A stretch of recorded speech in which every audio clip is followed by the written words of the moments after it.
Submit होगा।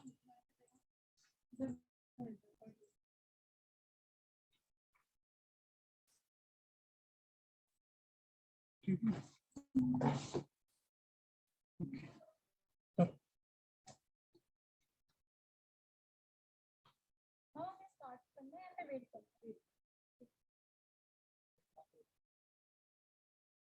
सारे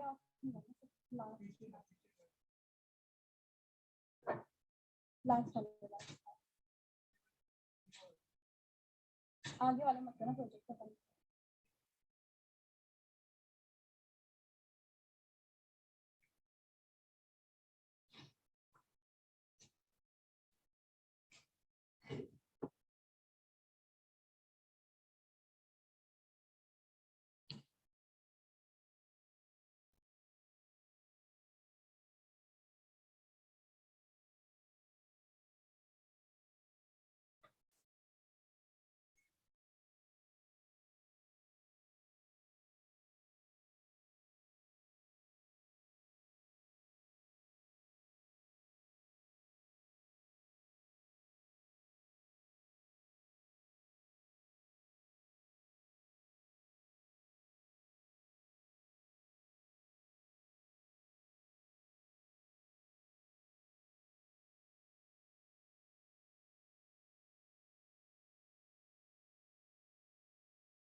ma'am attendance का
option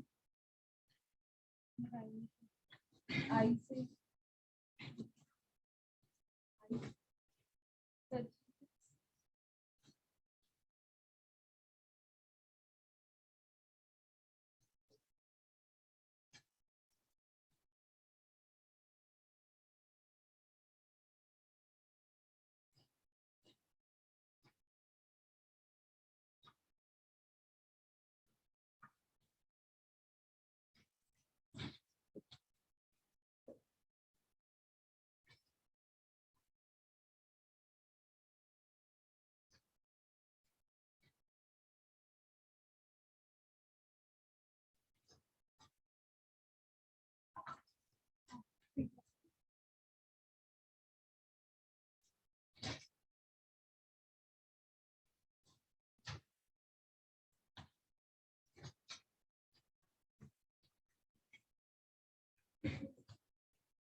last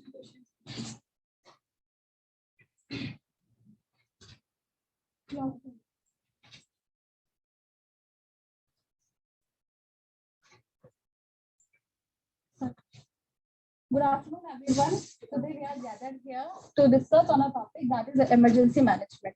We all have heard about emergency. कोई ये बताएगा emergency होती क्या है? कोई भी हिंदी में इंग्लिश में कैसे?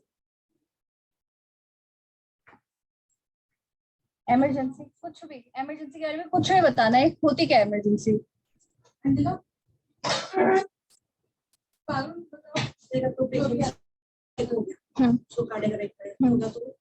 काइंड ऑफ इमरजेंसी और कोई उसके अलावा ये पर्टिकुलर वर्ड जो टर्म है हमने इमरजेंसी बहुत कॉमन वर्ड है हम हर किसी ने सुना हुआ है तो एक टर्म जो इमरजेंसी है उसका मतलब क्या है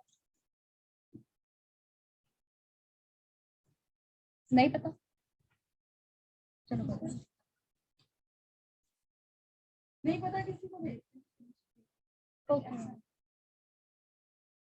first complete your pretest then we will start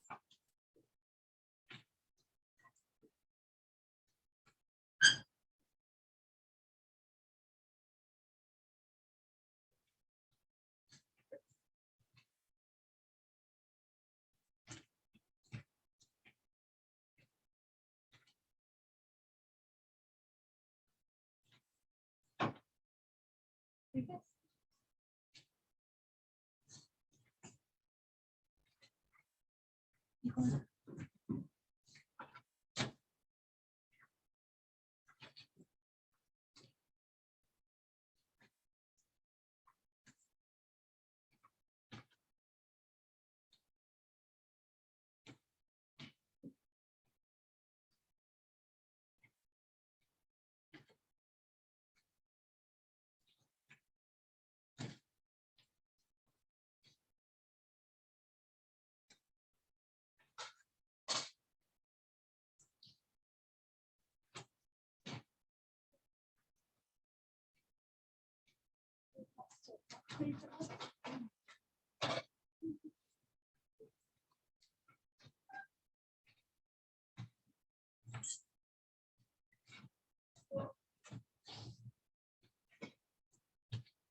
PDL department से है पीडीएल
इसको हो गया दे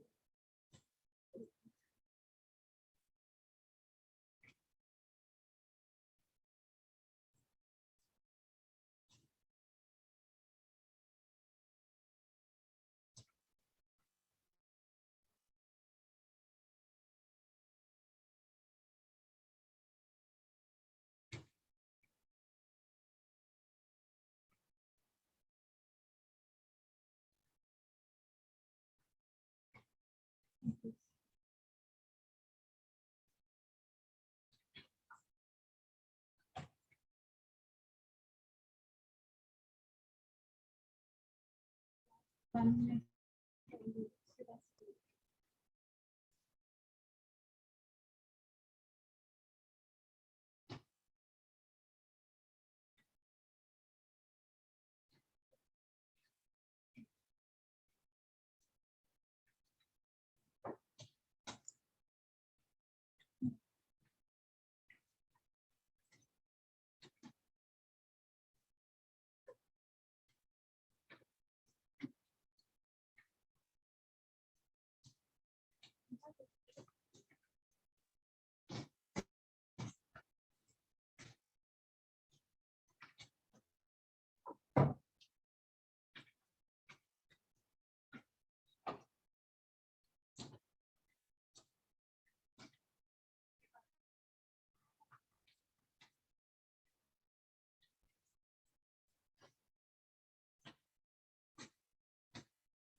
फिर हम वापस से स्टार्ट कर रहे हैं टॉपिक। हमारा टॉपिक का नाम है इमरजेंसी मैनेजमेंट।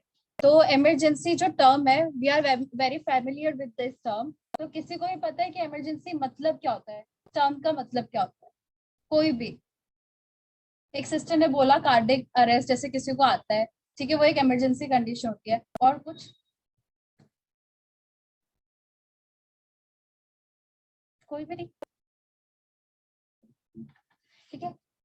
इमरजेंसी क्या होती है? एक सीरियस अनएक्सपेक्टेड, जिसको हम प्रिडिक्ट नहीं कर सकते, ऐसे सिचुएशन, कोई भी डेंजरस सिचुएशन है जिसमें हमें इमीडिएट एक्शन करना है, वो होती है इमरजेंसी, ठीक है। कोई भी सीरियस अनप्रिडिक्टेबल है और जो जिसपे हमें एक्शन जो है एकदम रैपिड देना है, that is emergency. Then next come management. Management क्या होता है?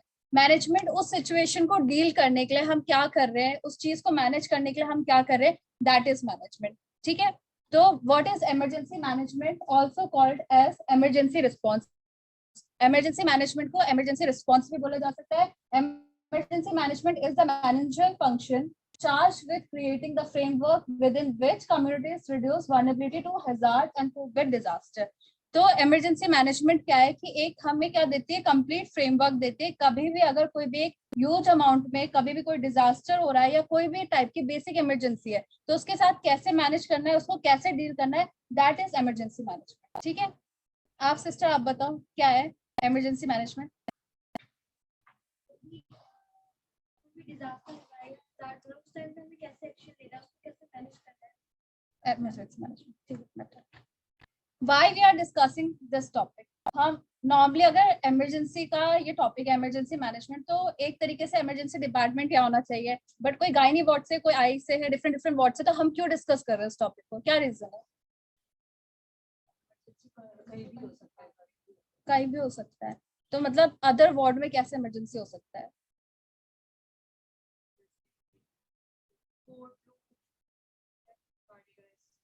और या तो पर्सन का अगर ऑक्सीजन ड्रॉप हो रहा है, लेवल ड्रॉप हो रहा है, ठीक है। तो हम इमरजेंसी मैनेजमेंट सब डिस्कस इसलिए कर रहे हैं क्योंकि हम सभी उस चीज के लिए प्रॉपरली रिस्पॉन्सिबल होते हैं। हमारी रिस्पॉन्सिबिलिटी जो होती है हर किसी की है। फॉर एग्जाम्पल, कोई भी अगर मेजर डिजास्टर है, ठीक है, कोड येलो जब अनाउंस होता है, कोई भी मेजर डिजास्टर होगा, कोई भी पेशेंट आएगा पहले इमरजेंसी में ही आएगा, उसको वहां पर जो है प्राइमरी केयर जो है इमरजेंसी दी जाएगी, ठीक है, इमरजेंसी में ही दी जाएगी। बट उसके बाद क्या करना होता है कि अगर पेशेंट को ओटी की जरूरत है, बहुत सीवियर इंजरी है, इमीडिएट ओटी में जाना है, तो ओटी का स्टाफ भी इक्वली रिस्पॉन्सिबल होगा, वहां पर भी रिस्पॉन्सिबिलिटीज आएगी, ठीक है। नॉर्मली हमारे पास क्या होता है, पेशेंट आते हैं इमरजेंसी में आते हैं, चाहे साइकाट्रिक पेशेंट हो, चाहे सर्जरी का पेशेंट हो, चाहे कोई ऐसा पेशेंट हो जिसको आईसीयू में जाना है, तो वहां से उनको ओवर दिया जाता है। क्यों? ताकि उनकी पूरी रिस्पॉन्सिबिलिटी बनती है वो पेशेंट को लेने के बाद, है ना। तो हर किसी को क्या है, प्रॉपर रिस्पॉन्सिबिलिटी बनती है इमरजेंसी मैनेजमेंट के लिए। इससे हम सब जो है वो इस टॉपिक को डिस्कस कर रहे हैं, ठीक है।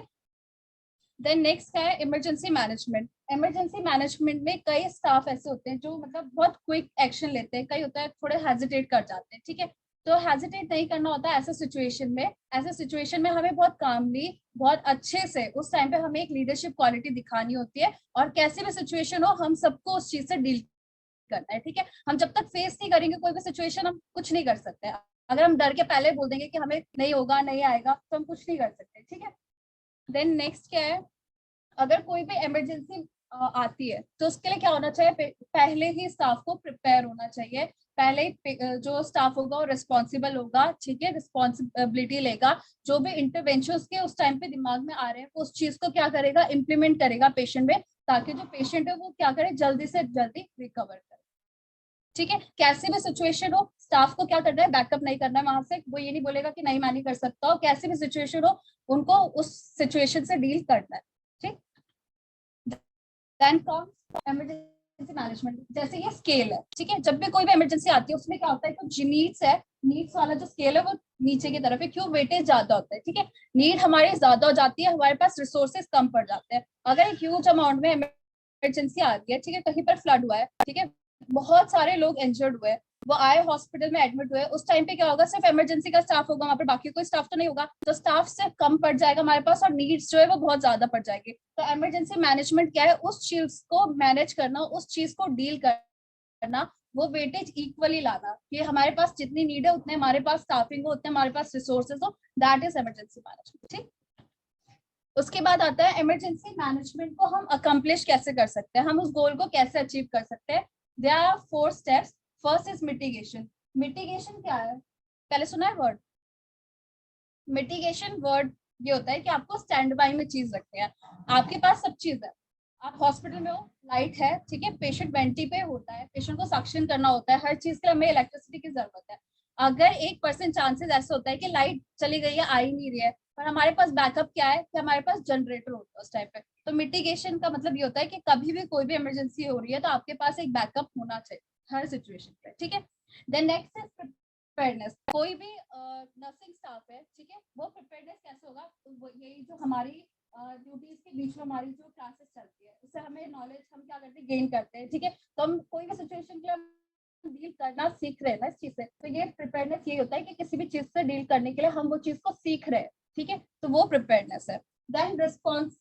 रिस्पॉन्स, कोई भी आपके पास इमरजेंसी आ गई, आप उसके लिए क्या रिस्पॉन्स करो, आप फटाफट आपने क्या क्या, कोई भी अगर पेशेंट आता है इमरजेंसी में आ गया पेशेंट, या फिर आपके वार्ड में पेशेंट आ रहा है, आपने ओवर ले लिया इमरजेंसी से, आपके पास पेशेंट आएगा, सबसे पहले वाइटल्स चेक करोगे। ठीक है, तो ये क्या कर रहे हो आप लोग, उस चीज के लिए क्या बोलते हैं, रिस्पॉन्स दे रहे हो, जो भी आपके दिमाग में आया कि सबसे पहले हाँ मुझे ये इंटरवेंशन करना है पेशेंट पे, और आप जाके इम्प्लीमेंट कर दो। ठीक है, वो रिस्पॉन्स है। फिर उसके बाद जब आप रिस्पॉन्स कर दोगे तो ऑब्वियस पेशेंट जो है वो रिकवर कर जाएगा जो भी उसकी प्रॉब्लम। ठीक है, व्हाट आर द 4 स्टेप्स, बताओ मुझे, जो भी 4 स्टेप्स है जो अकम्प्लिश करने के लिए इमरजेंसी मैनेजमेंट को चाहिए होते हैं, बताओ। पहले रिस्पॉन्स फिर रिकवरी। ठीक है, then types of emergency. Emergency के टाइप्स आते हैं। The first type is major emergency. Major emergency क्या होगी, मेजर इमरजेंसी मतलब है कि इमरजेंसी मतलब बहुत ह्यूज अमाउंट में लाइफ थ्रेटनिंग कंडीशंस अकर हो रही है, इंजरीज बहुत मतलब बहुत वाइड रेंज में, that is major emergency. Major emergencies are of 2 types. ठीक है, one is man made and another one is natural. जो मैन मेड जो होती है, अभी एग्जांपल यूक्रेन और रशिया का वॉर हुआ था, ठीक है, उसपे बहुत सारी इंजुरी हुई है, कई सारे लोगों को मतलब बॉम्ब एक्सप्लोजन में उनका एक्सपोजर हुआ है। ठीक है, तो सारी जो आती है मैन मेड इमरजेंसीज आती है, और नेचुरल में यही है, फ्लड हो गया, सुनामी हो गई, ये सारे नेचुरल में आती है। ठीक है, देन सेकेंड है बेसिक इमरजेंसी। जैसे इमरजेंसी जो बेसिक आती रहती है रोज, ठीक है, जैसे गायनी में हो गया, प्लेसेंटा प्रीविया का केस होता है, तो इमीडिएट उसका क्या करना पड़ता है, ओटी के लिए लेके जाना पड़ रहा है पेशेंट को, है ना, तो एक इमरजेंसी कंडीशन हो गई। कार्डिक अरेस्ट है, वो क्या है, इमरजेंसी बेसिक जो इमरजेंसी हमारे पास आ रही है वो हो गई। ठीक है, तो फर्स्ट ये है, ठीक है, रोड ट्रैफिक एक्सीडेंट, ये भी बेसिक इमरजेंसी है, डे टू डे आती रहती है। ठीक है, सेकेंड इज कार्डियोजेनिक शॉक। ठीक है, कार्डियोजेनिक शॉक क्या है कि अगर ब्लड की सप्लाई नहीं, घायल, ये सॉरी बच्चे ये बताओ कार्डियोजेनिक शॉक क्या होता है, टाइप्स ऑफ शॉक में आता है।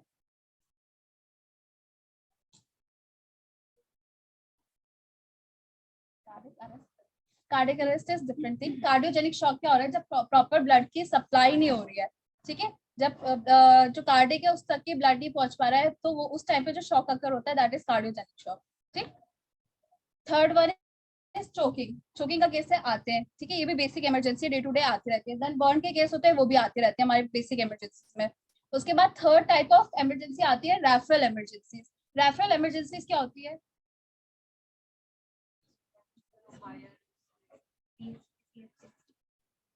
पीएचसी से सीएचसी।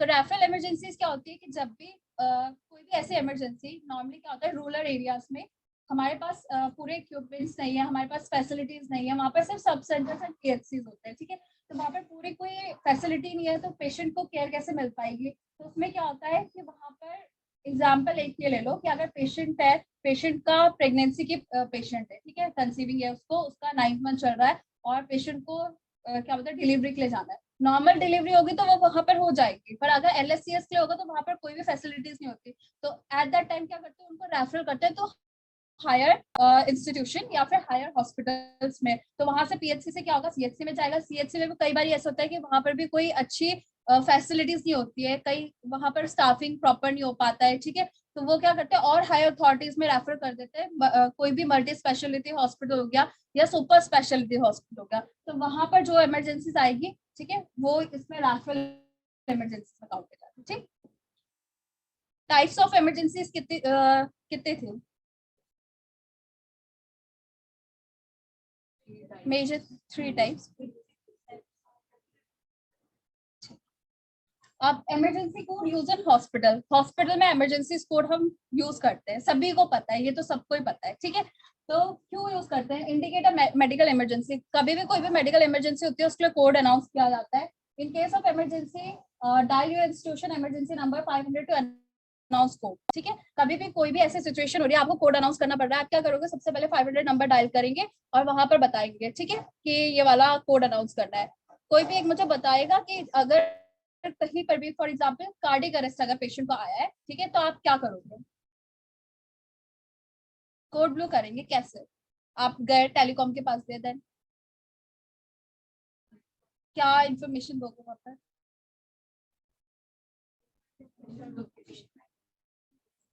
हाँ, जब भी कभी भी कहीं पर भी कोड अनाउंस करना होता है, आपको 500 नंबर डायल करना है। सबसे पहले आपको अपना ब्लॉक बताना होता है कि आप नॉर्थ ब्लॉक में हो, साउथ ब्लॉक में हो, मिडिल ब्लॉक में हो, और प्रॉपर आपको बताना होता है कि कौन से फ्लोर पे हो, फर्स्ट फ्लोर ये वो जो भी है, और उसके बाद अपना बताना है कि ये वाला वार्ड है और यहाँ पर हमें ये वाला कोड एक्टिवेट करना है। ठीक, उसके बाद तो deliver message immediately to rapid response team, ये जो कोड है वो इससे भी अनाउंस किया जाता है कि इमीडिएट मैसेज कन्वे करना है किसी भी रैपिड रिस्पांस टीम को, तो उसके लिए हम कोड अनाउंस करते हैं। इसके अलावा क्यों हम कोड अनाउंस कर सकते हैं?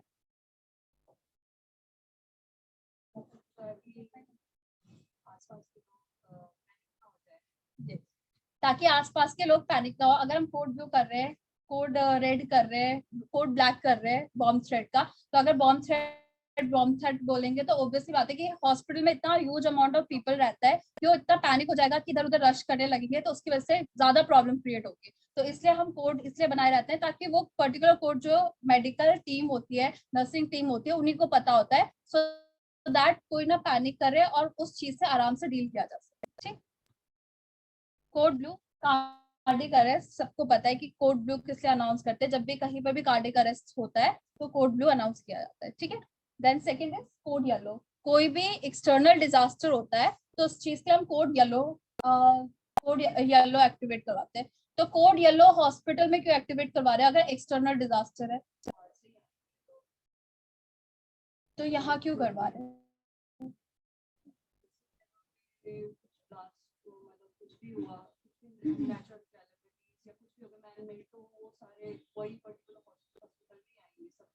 हम्म, तो कोड अनाउंस करवा के क्या होगा?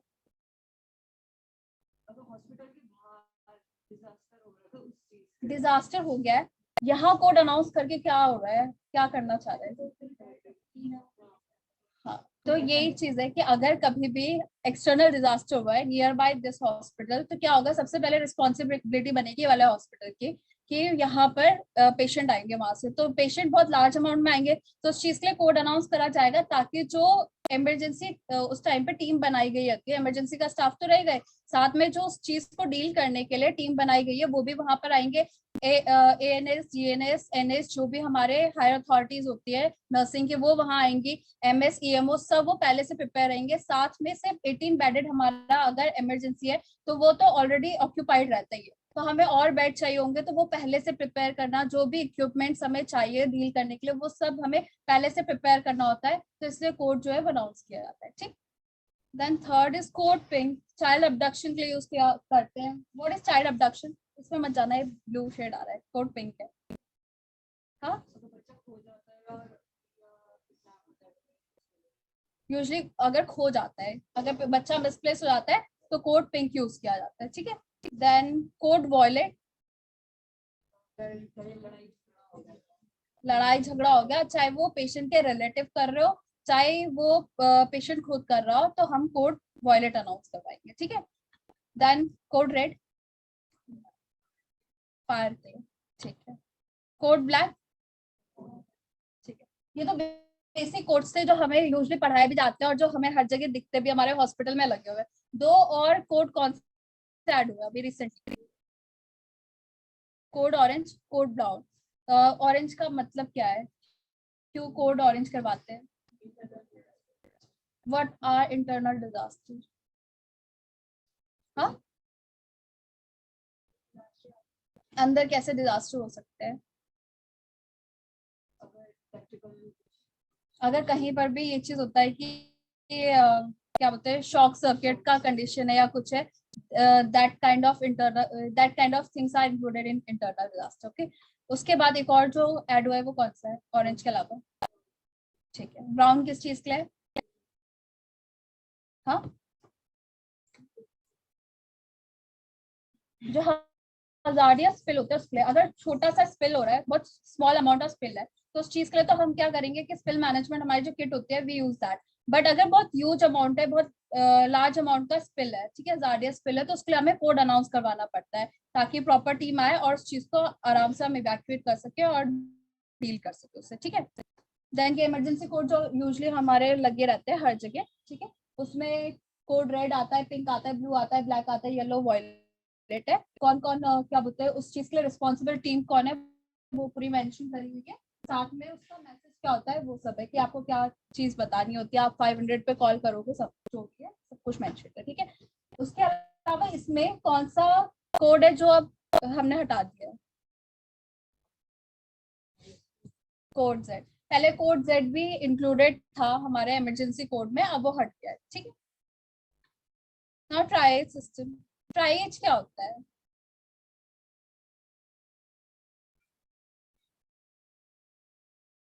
क्या होता है ट्राई?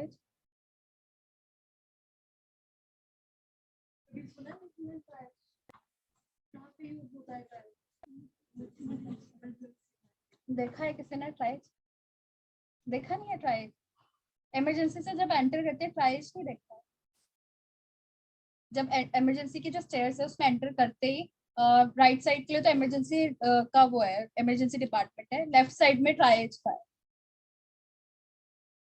ठीक है, कोई बात नहीं।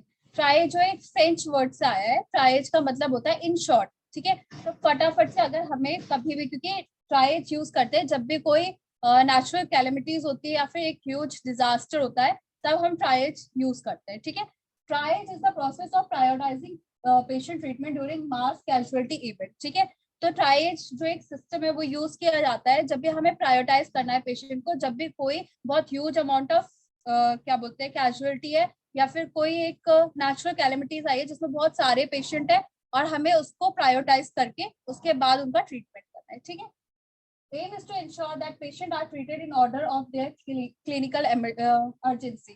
ठीक है, इसका एम क्या होता है कि जिसको पहली नीड है उसको पहले ट्रीट किया जाए, जिसको ये कि वेट कर सकते हैं पेशेंट को 1 आवर भी अगर हम उसको नहीं देखेंगे तब भी पेशेंट को कोई रिस्क नहीं है। ठीक है, तो इस चीज के लिए हम क्या करते हैं, ट्राइएज का यूज करते हैं।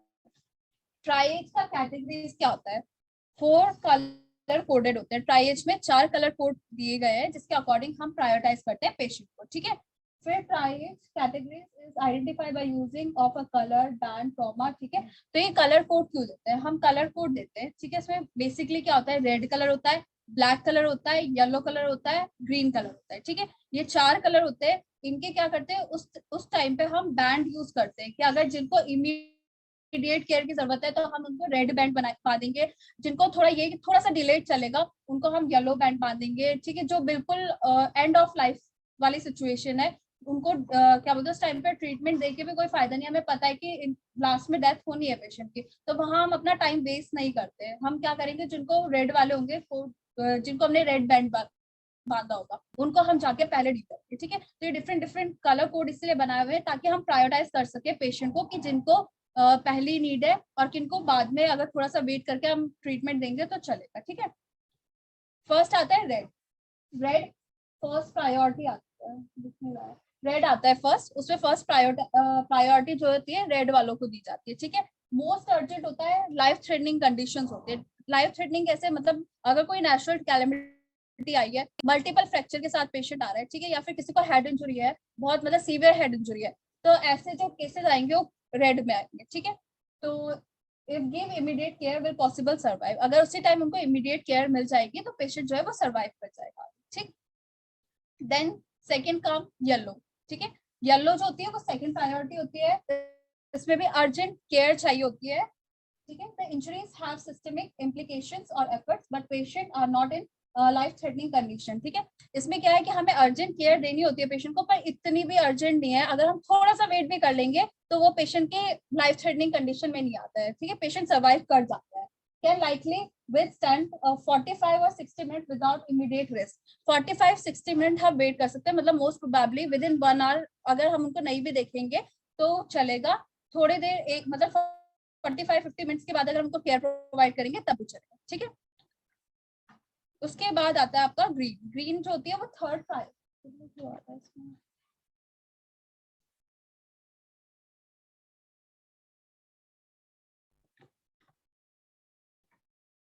ये क्या बोलते हैं, ग्रीन है, येलो में मिसप्रिंट हो रहा है।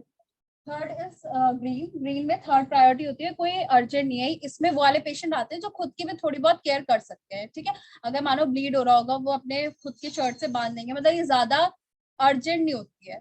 इसमें थोड़ा अगर टाइम आप more than 1 hour, more than 2 hour, more than 3 hour, इतना भी चल जाता है, 2 और 3 आवर के बीच में। ठीक है, वो वाले पेशेंट्स इसमें आते हैं जिनके स्क्रैचेस होते हैं या फिर आपके लैसिरेट किया होता है। ठीक है, स्किन लैसिरेट किया रहता है, तो वैसे वाले पेशेंट्स इसमें आते हैं। ठीक, then come black.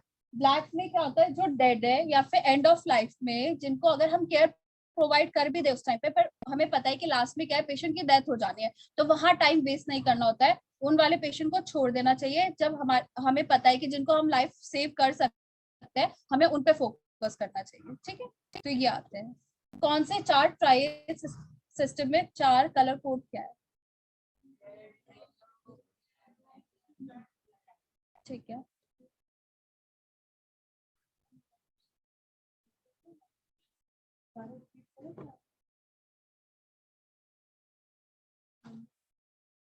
Now next is CPR.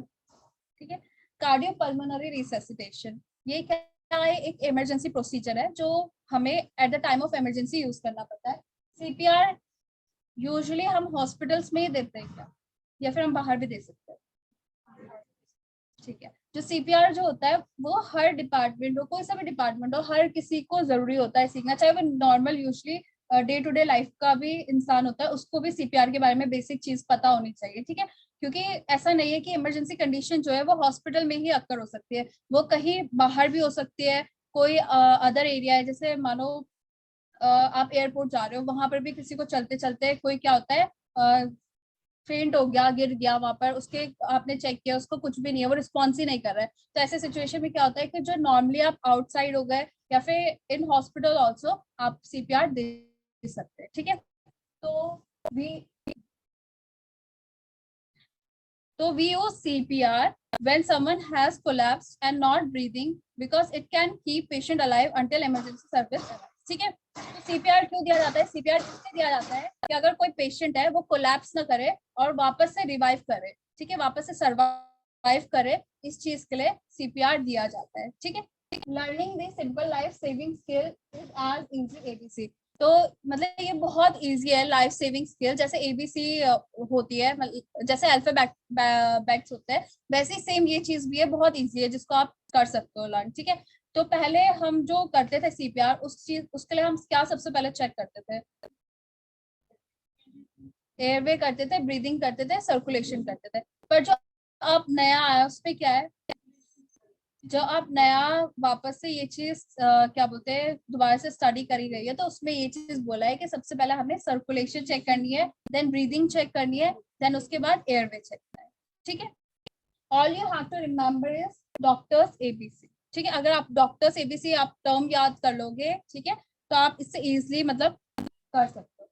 D से क्या हो गया, डेंजर हो गया। ठीक है, सबसे पहले डेंजर है, आपको क्या करना है, साइड सेफ्टी चेक करनी है आपको, जहां पर अगर फॉर एग्जांपल आप आउटसाइड हॉस्पिटल के आउटसाइड पे हो, ठीक है, रोड पे कोई कोलैप्स होके गिर गया है पेशेंट, ठीक, कोई भी चलते फिरते कोलैप्स होके गिर गया है, आप वहां पर जाओगे, आप बीच रोड पे तो सीपीआर देना स्टार्ट नहीं कर सकते हो, तो आपको क्या करनी है, सबसे पहले साइड सेफ्टी चेक करनी है, आपको पेशेंट को एक सेफर साइड में लेके जाना है, देन उसके बाद आगे का प्रोसेस करना है। ठीक है, सेकेंड इज रिस्पॉन्स। पेशेंट को क्या करना है, आप रिस्पॉन्स कैसे चेक करोगे, शेक करना है, उसको बोलना है कि आप मेरी बात सुन रहे हो। ठीक है, आपको शेक करना है, लाउडली बोलना है। ठीक है, देन शाउट फॉर हेल्प, उसके बाद आपको हेल्प के लिए शाउट करना है, किसी को भी आप हेल्प के लिए बुला सकते हो। अगर आपके साथ कोई और है तब आपको हेल्प की जरूरत नहीं है। अगर आपके साथ आपकी कोई फ्रेंड है या कुछ भी है तो आप दोनों मिलके उसकी लाइफ को सेव कर सकते हो, ठीक है।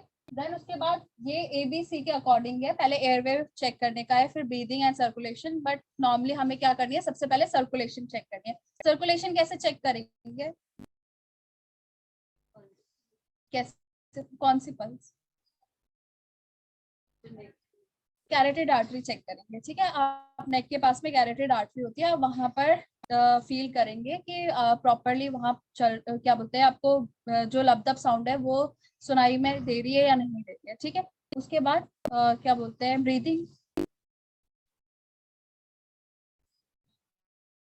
उसके लिए आप मैन्युअल यूज करोगे हेड टिल्ट चिन लिफ्ट करके, ठीक है। आपको पेशेंट के क्या करना है, उसके एब्डोमेन वाली साइड में देखना है या फिर चेस्ट के साइड में आप देखोगे तो वो क्या बोलते हैं एक्सपेंड कर रहे हैं, जैसे हम इनहेल करते हैं जब, तो हमारे चेस्ट क्या करते हैं थोड़े से एक्सपेंड करते हैं, ठीक है। तो आपको देखना है कि वो हो रहा है नहीं हो रहा है। अपने कान जो है वो पेशेंट के बिल्कुल नोज के पास में रखना है कि पेशेंट जो है वो ब्रीथ कर रहा है या नहीं कर रहा है, ठीक है।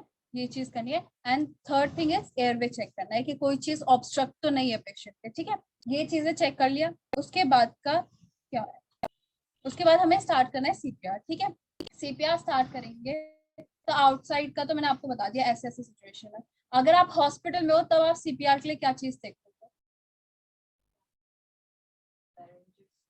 पेशेंट कोलैप्स कर रहा है, सबसे पहले एम्बुलेंस, कोई भी पेशेंट कोलैप्स कर रहा है, पहले तो आप दो स्टाफ है, ठीक है। आपको वहां दो स्टाफ है अगर तो आप पेशेंट के पास गए, आपने देखा कि पेशेंट का आपने ABCCBA जो है चेक कर लिया, ठीक है। आपको कोई रिस्पॉन्स नहीं मिल रहा है पेशेंट से, उस टाइम पे आपके पास एक स्टाफ है, दो स्टाफ मतलब साथ में वर्क कर रहे हैं, तो आप एक स्टाफ को बोलेंगे आप जाके कोड अनाउंस कर दीजिए मैं पेशेंट के पास हूँ, ठीक है। तो उस टाइम पे वो स्टाफ जाएगा कोड अनाउंस करने के लिए, दूसरा स्टाफ क्या करेगा, CPR देना स्टार्ट कर देगा, ठीक है। तो ये सिर्फ जो CPR टीम है उसकी रिस्पॉन्सिबिलिटी नहीं है कि जब तक वो आएंगे तब तक आप बिल्कुल बैठे हुए ऐसे नहीं करना है, आपको डायरेक्ट CPR स्टार्ट कर देना है, ठीक है। अगर आपके पास दो स्टाफ नहीं है फिर क्या करोगे, ऐसा होता है यूजुअली एक ही की ड्यूटी चलती है, उस केस पे क्या करोगे,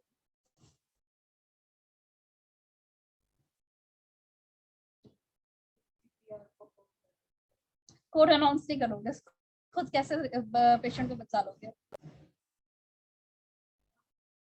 हाँ बोलो बोलो आप बोलो। अपने फोन से, अपने फोन में एग्जाम्पल, हमारा वार्ड है साइकाट्री, यहाँ नेटवर्क नहीं आते, क्या करेंगे,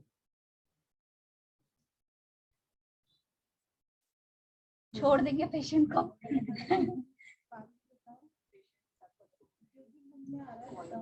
कुछ भी है जो भी मन में आपके, इससे मतलब पता चलेगा, आप लोग कम्युनिकेट कर सकते हो, करेक्ट। ऐसे सिचुएशन में वार्ड अटेंडेंट हो गए आपके पास, क्योंकि वार्ड अटेंडेंट होता है, अगर एक स्टाफ है वार्ड अटेंडेंट आपके पास रहता है, ठीक है। आप पेशेंट को आप नहीं छोड़ सकते हो, क्योंकि जो उसके पेशेंट के अटेंडेंट है वो जरूर ये चीज क्लेम कर सकते हैं कि हमारे पेशेंट की ऐसी कंडीशन थी, पेशेंट कोलैप्स करा था, स्टाफ पेशेंट को छोड़ के चले गया कोड अनाउंस करवाने, तो वो गलत है, ठीक है। आपको पेशेंट को नहीं छोड़ना, आप वार्ड अटेंडेंट को बोलोगे कि आप जाइए, आप कोड इतने नंबर पे डायल कीजिए, वैसे उनको पता रहता है, ठीक है। पर फिर भी आप बता दीजिए कि आप 500 नंबर डायल करके और ये वाला कोड एक्टिवेट करवा, ठीक है। तो यहाँ तक तो ये हो गया बाहर वाले में क्या करना है, और यहाँ क्या करना है हॉस्पिटल में अगर आप हैं तो क्या करना है, ठीक है। उसके बाद CPR स्टार्ट करने के लिए क्या क्या क्या चाहिए होता है, अगर आप हॉस्पिटल में है तो क्या चाहिए?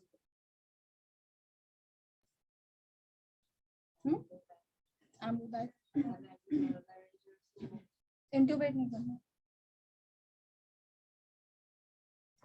सिर्फ एम्बू बैग चाहिए होता है। अगर आप आउटसाइड है तब तो आपको कोई चीज की जरूरत नहीं है, ठीक है। अगर आप हॉस्पिटल सेटिंग में है तो आपको एम्बू बैग की जरूरत है। आप अगर आउटसाइड द हॉस्पिटल है, आपको क्या करना है, स्टार्ट कर देना है CPR स्टार्ट करने से पहले आपको मेजर चीज टू चेक करनी है, कभी भी पेशेंट सॉफ्ट चीज पे लेटा नहीं होना चाहिए, ठीक है। वो हमेशा एक हार्ड सरफेस पे होना चाहिए, बिल्कुल बैक इसके स्ट्रेट होनी चाहिए, ठीक है।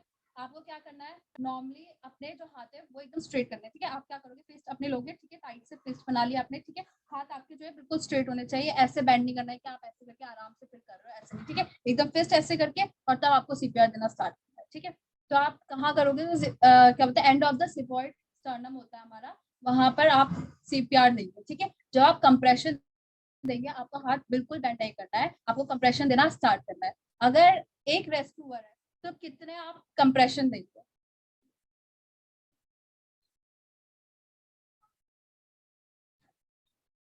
हम्म? हाँ। अगर एक रेस्क्यूअर होगा तो 30:2 का क्या बोलते हैं रेशियो आता है, 30:2 का रेशियो आता है। और अगर दो रेस्क्यूअर होते हैं तो 15:2 का रेशियो आता है। ठीक है। अगर आप आउटसाइड हॉस्पिटल है तो आप उसमें क्या करेंगे, आपने नॉर्मली स्टार्ट किया, ठीक है, आप देना स्टार्ट कर दिया, कंप्रेशन आपने दे दिया, आपको ब्रीथ देंगे उसको, ठीक है, पेशेंट को। तो आप ब्रीथ कैसे देंगे? माउथ टू माउथ देंगे। माउथ टू माउथ ब्रीथ में आपको क्या चीज का ध्यान रखना है?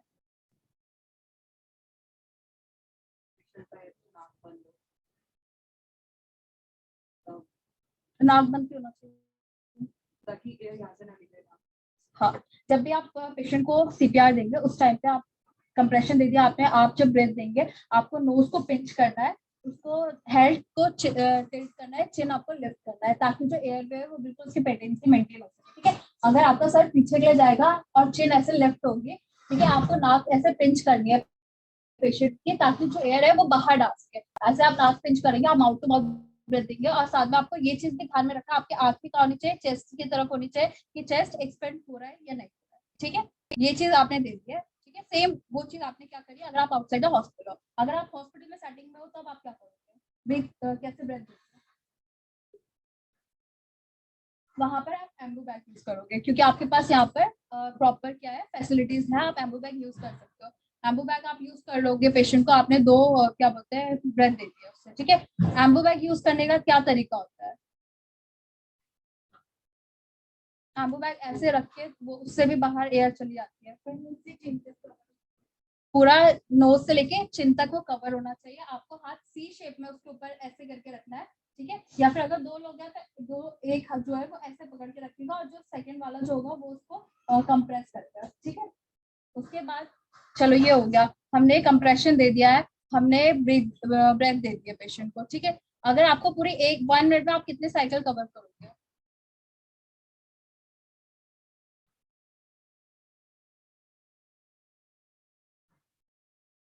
1 मिनट में आपको कम से कम 100 कंप्रेशन देना है। 100 टू 110 120 कंप्रेशन आपको देने हैं। ठीक है। पूरी एक साइकिल आपकी 1 मिनट की होती है, तो इतने कंप्रेशन आपको देने ही देने हैं पेशेंट को। ठीक है। तभी आप पेशेंट को वापस से रिवाइव कर सकते हो, अदरवाइज पेशेंट रिवाइव नहीं करेगा। ठीक है। इसके बाद आता है, ये तो हमारा हो गया सीपीआर का।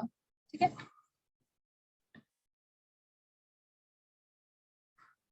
कंप्रेशन जब पेशेंट को देंगे तो कितना डेप्थ में देंगे?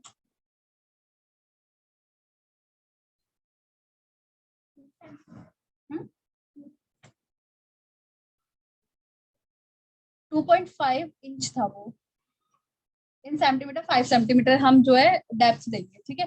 तभी ताकि जो कार्डिक मसल है वहां तक लगना चाहिए कि गया है कंप्रेशन, अदरवाइज 2 सेंटीमीटर करेंगे तो वो वहां तक जाएगा ही नहीं आपका कंप्रेशन। ठीक है। अगर पीडिया है, पीडिया वाला है, हम क्या बोलते हैं फीस्ट से यूजली कंप्रेशन देते हैं। अगर पीडिया कौन है पीडिया वार्ड में?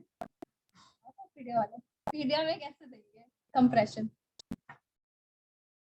हम? और अगर पीडिया में क्या होता है, अगर कोई भी छोटा बच्चा है, ठीक है, आप उसको कैसे दोगे? फीस से तो दे नहीं सकते। ठीक है। तो आपको थंब यूज करना है, थंब से ऐसे रखना है और फिर थंब से देना है। ठीक है। और या फिर आप कर सकते हो 2 फिंगर यूज कर सकते हो, और 2 फिंगर से फटाफट फटाफट से कंप्रेशन दो। ठीक। उसके बाद आता है डिफिब्रिलेटर। डिफिब्रिलेटर क्या होता है? जो सबने देखा अपने डिपार्टमेंट में देखा, सबने देखा, ये बात में देखा देखा।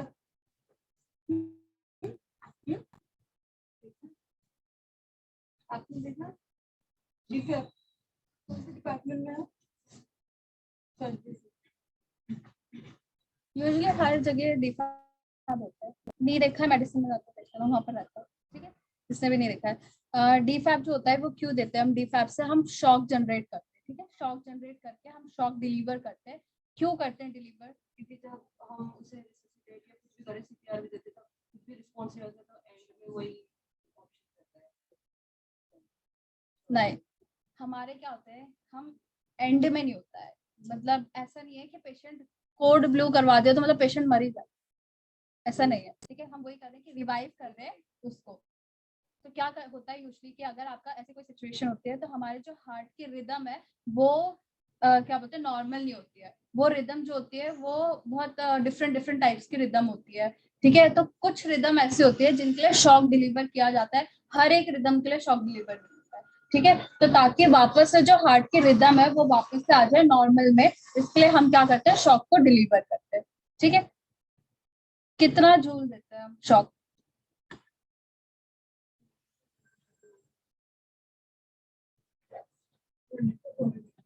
हम्म, किससे बोला ना, बोलो तेज बोलो। 200 to 300, वरना मैक्सिमम 400 में आता है। यूजली 300 तक की 300 जूल तक की शॉक डिलीवर किया जाता है, उससे ज्यादा नहीं करते। ठीक है, उसके बाद जो आती है शॉकेबल रिदम। शॉकेबल रिदम ये होती है वेंट्रिकुलर टैकीकार्डिया, वेंट्रिकुलर फिब्रिलेशन, सुप्रा वेंट्रिकुलर टैकीकार्डिया। ये तीन कंडीशन ऐसी होती है जिसमें हम क्या करते हैं, शॉक डिलीवर करते हैं, वरना शॉक डिलीवर नहीं किया जाता है। ठीक है,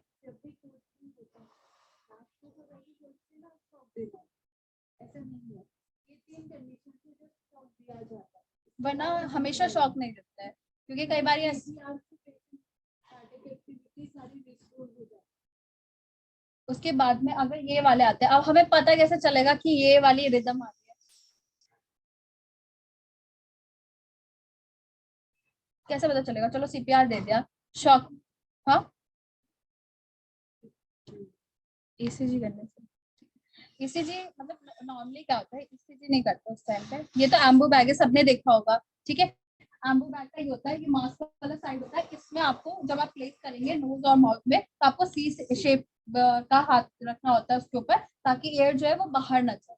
ठीक है, और ये क्या बोलते हैं, ये एम्बू बैग हो गया। देन आपका नीचे लेजर वायर होता है। ठीक है, लेजर वायर होता है और आपके पास इनलेट्स होते हैं उसपे, जहाँ पर आप एक जो होता है ऑक्सीजन लाइन से कनेक्ट। ठीक है, तो आप यहाँ जब रखेंगे मुंह पे और आपको ये जो बीच में क्या बोलते हैं जो बैग है उसको करना होता है इन्फ्लेट। ठीक है, मतलब डिफ्लेट और इन्फ्लेट को होता रहेगा अपना। तो आपको क्या करना है, कंप्रेस करना है उसको, और ऐसे नहीं करना है कि ऐसे ऐसे ऐसे करके, पहले एक बार आराम से करना है, फिर उसको वापस से रिलीज होने देना है, फिर दोबारा करना है, फिर उसको वापस से रिलीज करना है, फिर जैसे दो कंप्लीट हो गए फिर वापस से क्या करना है, कंप्रेशन देना स्टार्ट करना है। ठीक है, ये रहा, ऐसे सी करके हाथ। ठीक है, ये है डिफिब्रिलेटर, देखा है? ये डिफिब्रिलेटर है और दोनों डिफिब्रिलेटर है। ये मैनुअल एक्सटर्नल डिफिब्रिलेटर को क्या है, एईडी।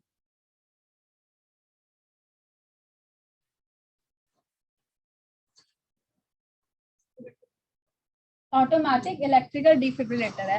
तो जो ऑटोमेटिक इलेक्ट्रिकल डिफिब्रिलेटर होता है, जो भी सीपीआर की किट आती है उसमें वो डेफिनेटली अवेलेबल होता है। जितने भी फॉरेन में आपके जो भी मतलब एयरपोर्ट हो गए या फिर कोई भी ऐसे क्या बोलते हैं जगह है, जैसे हॉस्पिटल ही हो गए, या फिर ऐसे कोई भी आप सर्विस जहाँ पर बहुत क्या बोलते हैं हाईली सर्विसेज प्रोवाइड करी जाती है, तो वहाँ पर एईडी होता है, मैक्सिमम जगह होता है। ठीक है, तो अगर आउटसाइड दी हॉस्पिटल कभी भी आपको सीपीआर देने की जरूरत पड़ रही है तो आप एईडी का यूज करेंगे, बहुत इजी टू यूज होता है। सिर्फ क्या करना होता है, एईडी में आपका एक क्या बोलते हैं, एक प्रेस करने के लिए बटन होता है, वो आपको यूज करना है, बैटरी से चलती है। ठीक है, दो उसमें इलेक्ट्रोड्स लगे रहते हैं, एक आपका यहाँ अपर साइड पे लगता है और एक लोअर साइड यहाँ पर, जहाँ आपके बिल्कुल हार्ट के पास में लोअर साइड पे लगेगा। ठीक है, दो जगह इसके इलेक्ट्रोड्स होते हैं। ठीक है, दो पैच जैसे इलेक्ट्रोड्स होते हैं, तो वो लगेंगे। तो उसके बाद वो क्या करते हैं, वो जो हार्ट की रिदम होती है उसको एनालाइज करते हैं। हार्ट की रिदम को एनालाइज करेंगे तो वो खुद से उसको जो आपका ये डिवाइस होता है उसको पता चल जाता है कि ये शॉकेबल है या अनशॉकेबल है। अगर शॉकेबल होगा तो शॉक का वो पता करके और शॉक डिलीवर हो जाएगा, अगर नहीं शॉकेबल होगा तो शॉक डिलीवर नहीं होगा। ठीक है, फिर दूसरा आता है ये manual external defibrillator. Manual external defibrillator में एक मॉनिटर टाइप का होता है। ठीक है, इस मॉनिटर में जो होता है उसमें भी जो रिदम्स है वो पता चलती है। ठीक है, जो ईसीजी होता है ना उसमें बेसिकली ये चीज पता चलती है। तो वैसे इस मॉनिटर में भी जो रिदम है वो आती है। जब रिदम आती है तो उसमें पता चल जाता है कि ये वेंट्रिकुलर फिब्रिलेशन की रिदम है या नहीं है। अगर होती है तो डॉक्टर, मतलब मेनली इसमें रोल होता है डॉक्टर का, कभी भी शॉक जो होती है वो स्टाफ, नर्सिंग स्टाफ डिलीवर नहीं करते, ये हमेशा डॉक्टर्स जो है या फिर जो रैपिड रिस्पॉन्स टीम होती है सिर्फ वही डिलीवर करते हैं। ठीक है, तो जब पता चल जाएगा कि रिदम जो है कौन सी वाली है, अगर शॉकेबल रिदम है तो शॉक डिलीवर किया जाएगा वही 200 to 300 जूल्स पे, अगर शॉकेबल नहीं है तो डिलीवर नहीं किया जाएगा, नॉर्मल सीपीआर दिया जाएगा। ठीक है, समझ आ गया? आप ड्रग कौन सी यूज करते हैं सीपीआर में?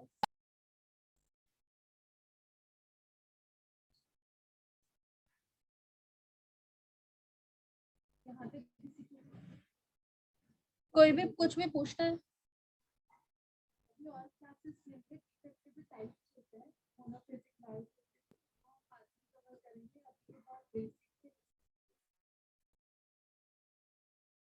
इतना समझ में आया? पक्का से? तो हमारे जो क्या बोलते हैं ट्रायल सिस्टम में कितने कलर थे? कौन कौन से थे?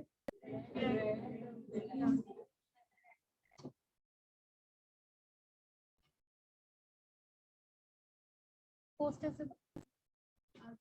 नहीं और कुछ नहीं। आज की क्लास जो मोनिका सिस्टर ने समझाया आप लोगों को कुछ समझ में आया? टॉपिक भी बहुत जरूरी है। टॉपिक भी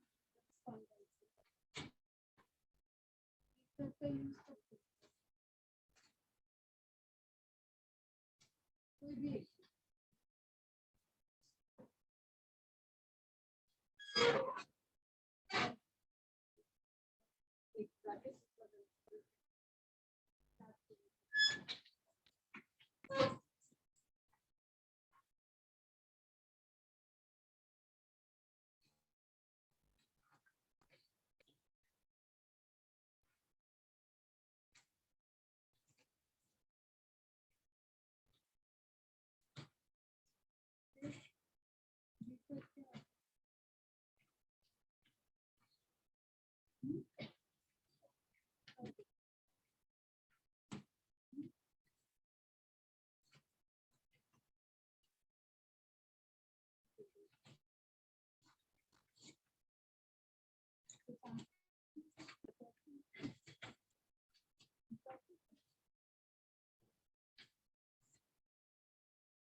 हो गया।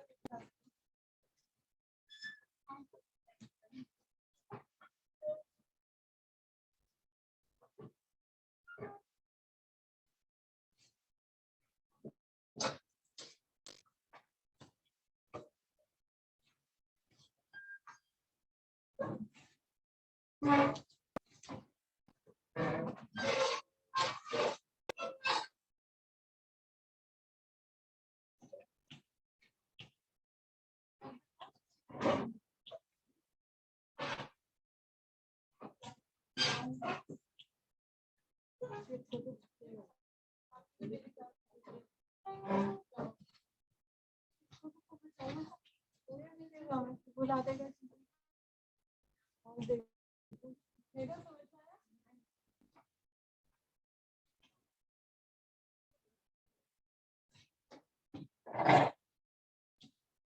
से बाहर बैठे थे आप तो।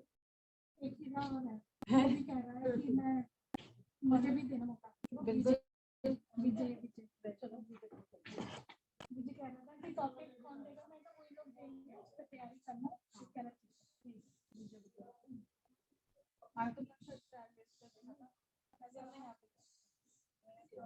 बंद कर अभी वो मैसेज करके बता।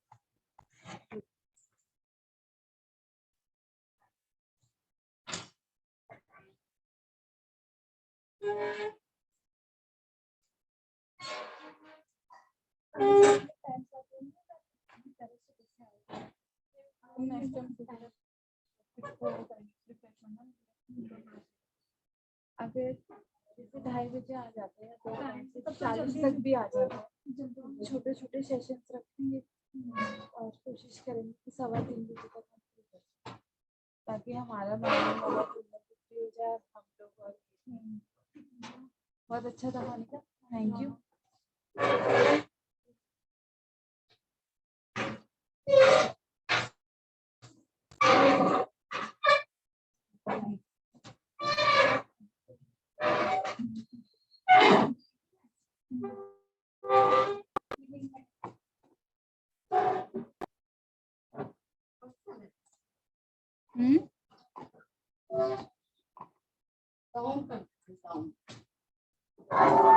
श्रीनिवासन सर का एक मिनट ब्लॉग है, चले गए सर? हाँ, यहाँ पे आए थे, चले गए।